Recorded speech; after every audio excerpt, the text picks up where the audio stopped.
Hi everyone, it's Jerry. I have a sharp game to share with you from round 2 of Norway Chess 2025. This was played on May 27th.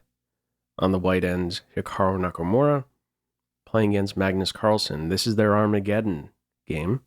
Their classical game was drawn, which sparked the Armageddon. Time controls here, 7 minutes for Nakamura, 10 for Carlsen. Carlsen with draw odds.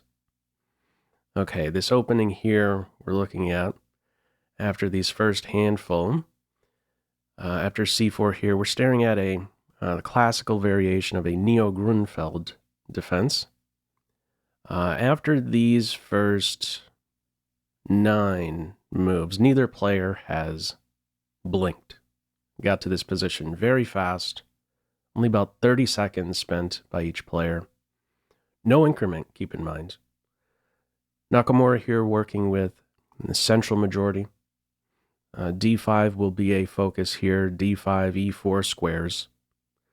Follow up from here, bishop F4, knight B6, knight Fd5, bishop's eyes opened now. Follow up, bishop E5, knight exchange, and after the pawn recaptures, we see bishop to E4. Now with this pawn recapture, Nakamura can look forward to controlling D5, C4, maybe even going a step further to disrupt the knight, crash through on B7, swiping the 2-point pawn. Pawns would be split in the end if that pawn falls.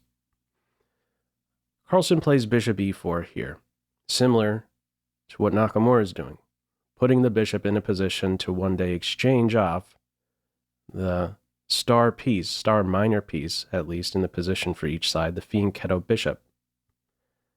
Now, how the computer wants to play it, it says preserve this bishop.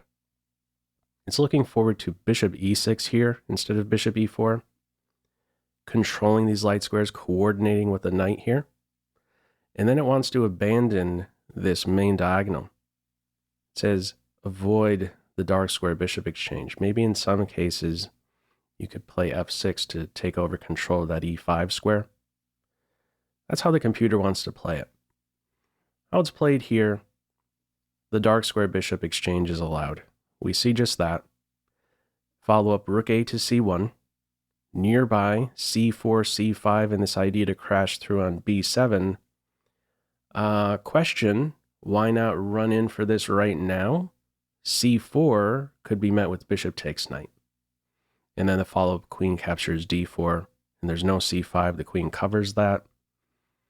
Okay, rook A to C1 here, maybe now hints at this idea.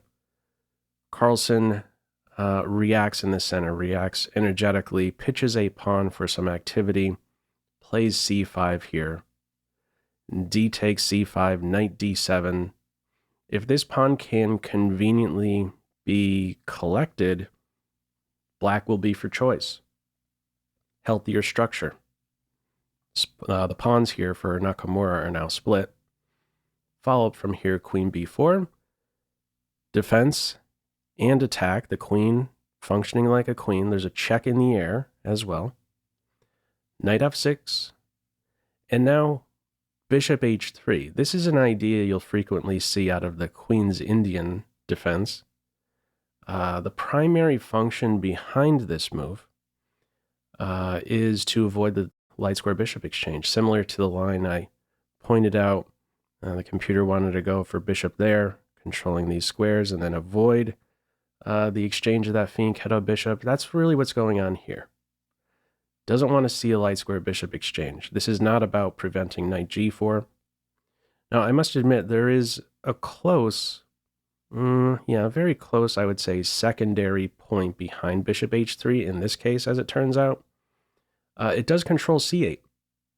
So, not so easy to put pressure on that c5 pawn with a rook.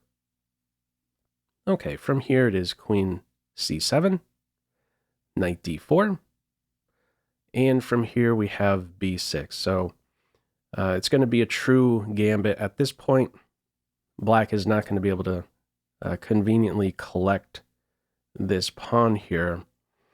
If something like, let's say, e6 with the idea to then put a rook on c8 is tried, that is far too slow, far too weakening. In fact, there would be a tactical shot right away. E6 could be met with bishop captures E6, and you can't recapture because there would be a big fork in the end.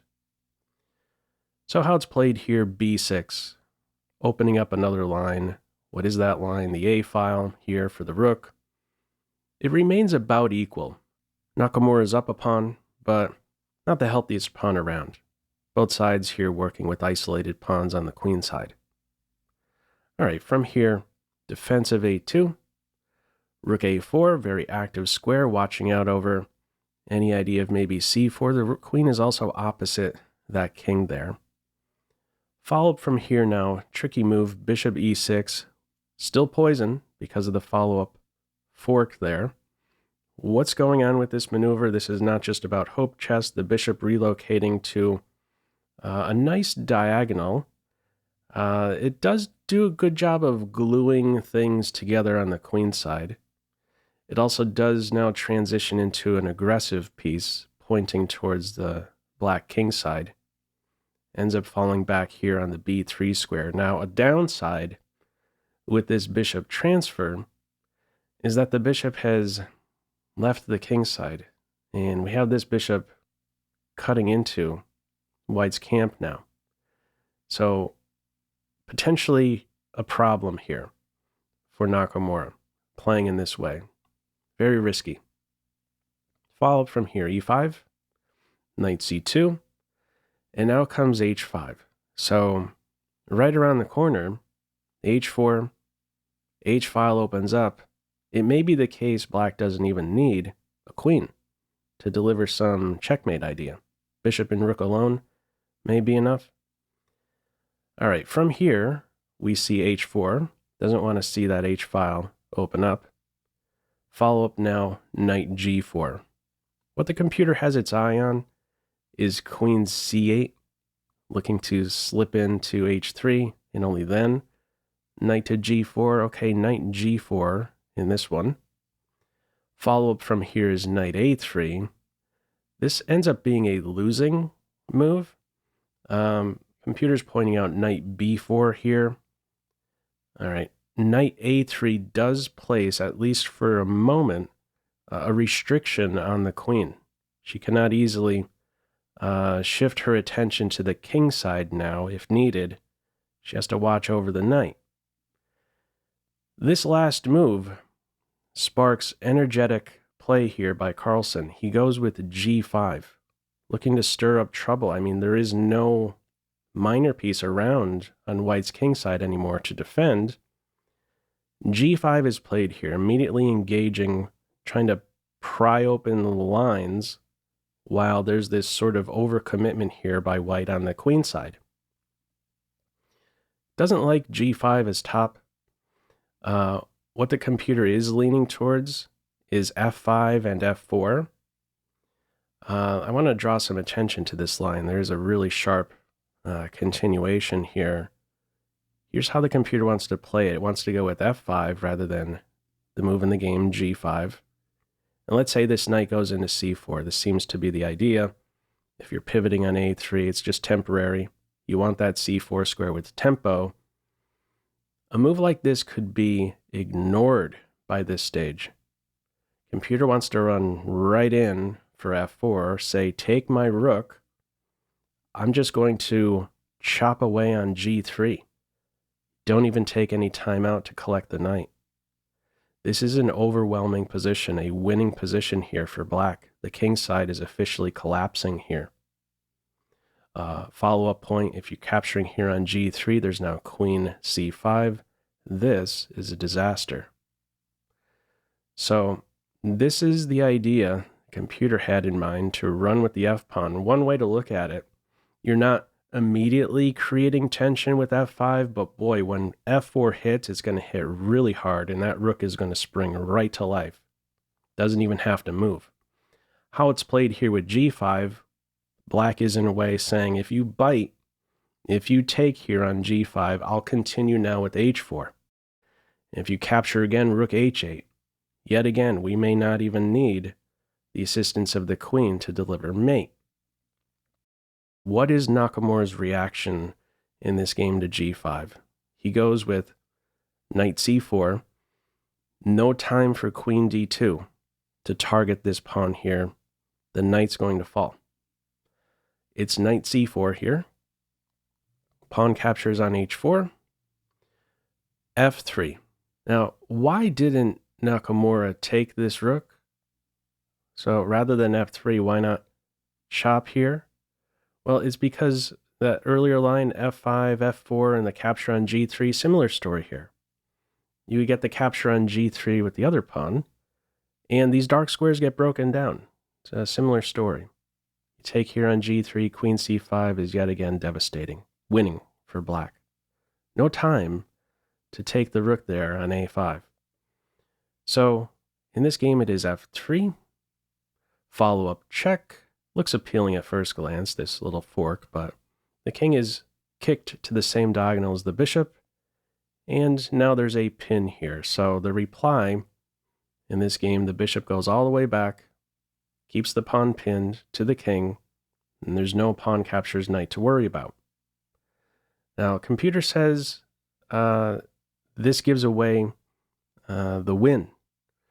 There's a win here for black, but boy, if you're going to spot this win, you would need to spot about 3 consecutive only moves on top of, I'm sure, many more lines, rather than bishop a8. Here's what it wants to go for. This is a really wild line here. It wants to chop on g3, give up this bishop, and now play, get this, b5. Inviting knight captures rook.